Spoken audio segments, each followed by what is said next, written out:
கேரள மாநிலம் பத்தனம்திட்டா பகுதியில் கடந்த சனிக்கிழமை அதிவேகமாக வந்த கார் மோதியதால் சாலையை கடக்க முயன்ற சேகர் என்ற 71 வயது முதியவர் தூக்கி வீசப்பட்டு சம்பவ இடத்திலேயே உயிரிழந்த சிசிடிவி காட்சி வெளியாகியுள்ளது.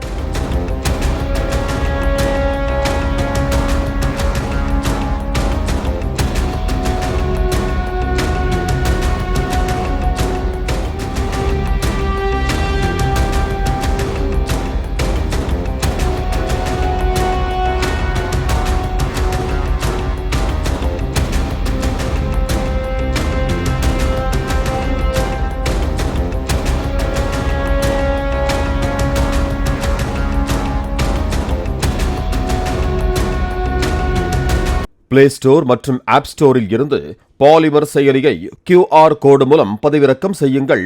செய்திகளை உடனுக்குடன் பெறுங்கள்.